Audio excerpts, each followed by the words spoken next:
In this video, we are going to discuss what are IDX pages.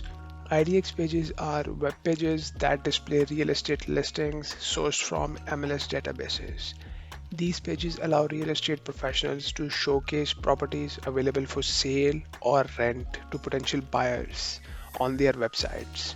IDX pages typically include search functionality, filters, and detailed property information such as photos, descriptions, and pricing. They are essential tools for real estate agents and brokers to attract and engage clients online by providing access to up-to-date property listings.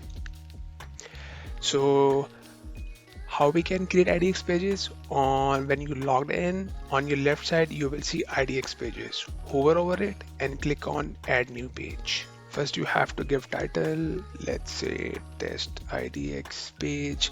At the bottom you will see IDX data filters. We have multiple filters available here. On the right side you will see choose criteria. When you click on it, you will see multiple filters that are available that you can choose from.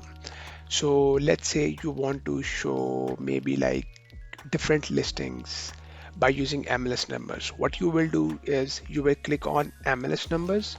Now you will add the MLS number. Let's say 12345 6 is the MLS number. Please note down you have to add one MLS number per line. If you want two MLS numbers to show, then you will add the second MLS number here. Same case if you want to cover three MLS listings, then you will add the third on the third on the third row. After adding it, you will click on update this filter, then you will click on publish this page, then you will have these three listings available as an IDX page. So let's say you want to cover property types. If I click here and then we have multiple options available here. Let's say you only want to show single family. What I will do here is I will click on single family, I will click on update this filter, then I will click on publish this page. Now I'm going to show you how IDX page will look. So if I click here view IDX page, so this is how our IDX page looks like.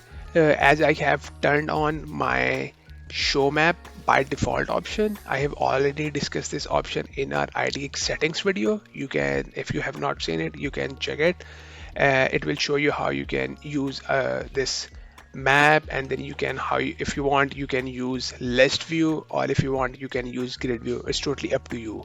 It's a modern view option layout that we have available in our IDX settings.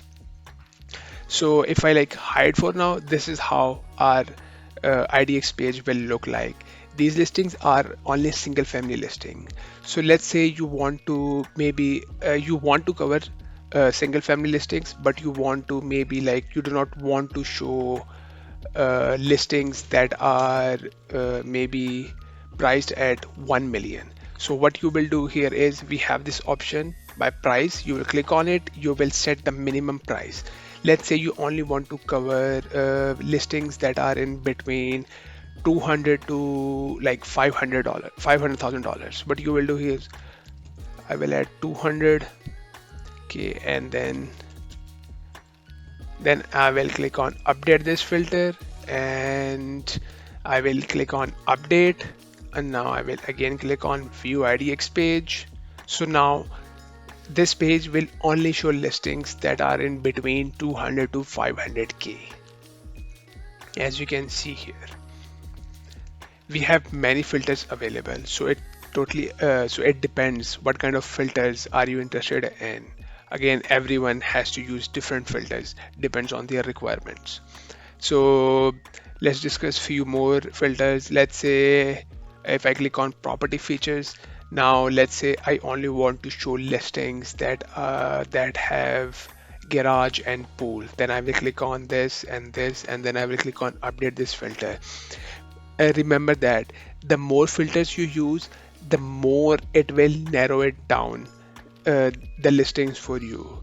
So now if I like again click on update this filter, please remember this we have like 91 listings before I added this property features option. So if I again click on view IDX page, you will see I have no listings available. This means the property features, these two options that we selected, those 91 listings do not have this property feature available. That is why it is not showing any listings. You can easily understand these filters simply by reading it. So let's say now if I discuss days on market, let's say you do not want to show listings that are older than 10, so you can use 10 here. And same case with beds, maybe you only want to cover listings that have like 2 beds, or maybe listings that do not have more than 4 beds. Then you will just click 4 here, and then it will show listings, only listings that have less than or equals to 4 beds. Same case with square feet, lot size, price drop, listing statuses.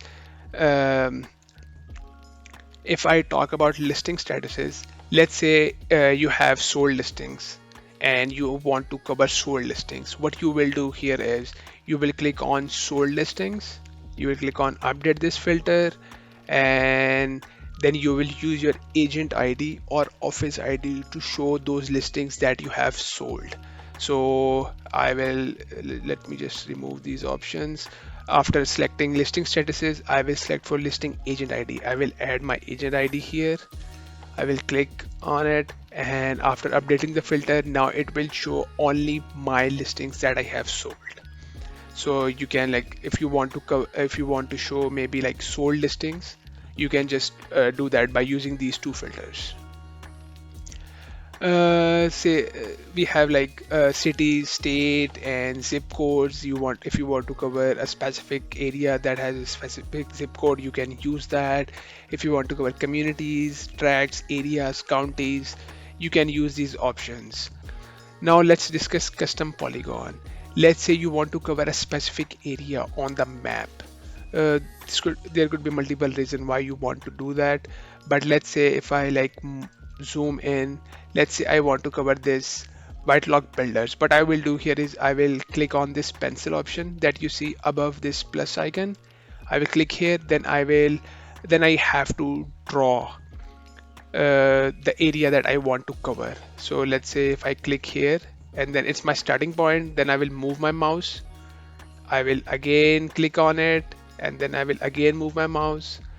Let's say this is, then I will again click on it and again move my mouse, again click on it. To end it, you have to again bring your mouse to your starting point.